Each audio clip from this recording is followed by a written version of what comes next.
School চলাকালীন ক্লাসরুমে দ্বাদশ শ্রেণীর ছাত্রীদের অশালীন গালিগালাজ ও খারাপ ব্যবহার করার অভিযোগ দুই ছাত্রের বিরুদ্ধে। বিদ্যালয়ের শিক্ষক শিক্ষিকাদের জানিয়েও সেভাবে কোনো প্রয়োজনীয় ব্যবস্থা নেওয়া হচ্ছে না ওই দুই ছাত্রের বিরুদ্ধে।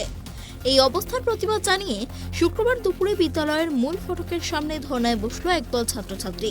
ঘটনাটি ঘটেছে তুফানগঞ্জ ১ নম্বর ব্লকের চামাটা দেশবন্ধু উচ্চ বিদ্যালয়ে।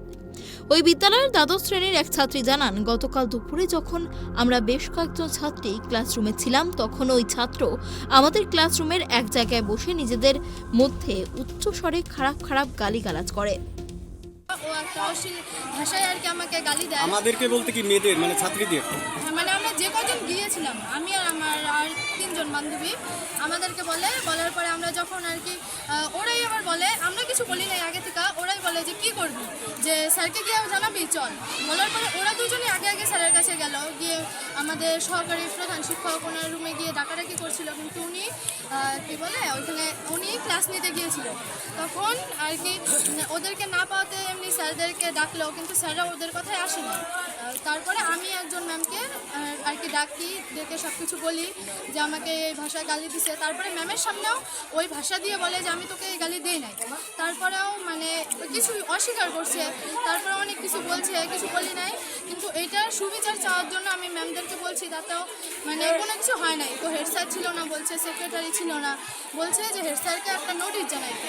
কালকে ওটার জন্য আমি একটা ম্যামের সাহায্য নিয়ে মানে আর কি আমি এভাবে কোনোদিন লেটার লেখি নাই, তো একটা ম্যামের সাহায্য নিয়ে একটা লেটার লেখা হেড স্যারের কাছে আর কি প্রধান মানে সহকারী শিক্ষকের কাছে দিলাম, প্রধান শিক্ষকের কাছে। তো আজকে জানি না উনি দিছে কিনা, হয়তো বা জানাইছে খবর। কিন্তু তাহলে আজকে কি কারণে বিক্ষোভ দেখাচ্ছে? আজকে কয়টা বাজে? আজকে 1:30 প্রায় বাজে, হয়তো বা বাইরে চলে গেছে বুঝে।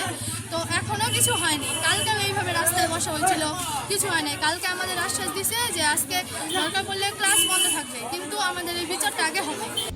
চামাটা দেশবন্ধু উচ্চ বিদ্যালয়ের প্রধান শিক্ষক ক্ষিতেশ্বর বর্মন বলেন, গতকাল আমি বিদ্যালয়ে ছিলাম না, বিষয়টি আমার ঠিকমতো জানা নেই। তবে আজ বিদ্যালয়ে এসে দেখি বিদ্যালয়ের গেটের সামনে বেশ কিছু ছাত্রছাত্রী ধর্নায় বসে বিক্ষোভ দেখাচ্ছে। আমরা ওই দুই ছাত্রের অভিভাবক ও ছাত্রীদের একাংশকে ডেকেছি। যদি অভিযোগ সত্যি হয় তাহলে বিদ্যালয়ের নিয়ম অনুযায়ী ওই ছাত্রের বিরুদ্ধে প্রয়োজনীয় ব্যবস্থা নেওয়া হবে। শুনলাম যে কালকে 11-এর ছেলে মেয়েদের মধ্যে কি একটা অশালীন কথাবার্তা ইত্যাদি হয়েছে, তার জন্য তারা ক্ষোভ বিক্ষোভ ইত্যাদি প্রকাশ করেছে।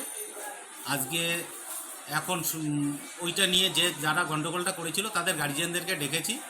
ম্যানেজিং কমিটির যারা প্রতিনিধি আছেন ওনারাও আসছেন, এসে আমরা একটা আলোচনা করে আগে আমি শুনি কি ঘটনাটা ঘটেছে। তার মধ্যে দেখছি টিফিনের সময় কিছু ছেলে মেয়ে বিক্ষুব্ধ হয়ে বাইরে বেরিয়ে গেছে প্রতিবাদ জানানোর জন্য। গেটের কাছে তারা দলবদ্ধভাবে প্রতিবাদ জানাচ্ছে। আমি গিয়ে বললাম যে তোমরা আসো, আগে শুনি, আমি ঘটনাটা তো জানতে হবে, আগে কি ঘটেছে সেটা শুনে তারপরে বিবৃতি দিতে পারবো যে ঘটনাটা কে অপরাধী, কে দোষী। প্রায় আধ ঘন্টা ধরে ছাত্রছাত্রীরা ধর্নায় বসে দোষী দুই ছাত্রের শাস্তির দাবি জানিয়ে বিক্ষোভ দেখাতে থাকেন। অবশেষে বিদ্যালয়ের শিক্ষক ও এলাকার শিক্ষানুরাগী ব্যক্তিরা ওই ছাত্রের বিরুদ্ধে বিদ্যালয়ের নিয়ম অনুযায়ী প্রয়োজনীয় ব্যবস্থা গ্রহণের আশ্বাস দিলে ধর্না ও বিক্ষোভ তুলে নেয় ছাত্রছাত্রীরা। কোচবিহার থেকে অমিত সরকারের রিপোর্ট, ট্রাইব টিভি।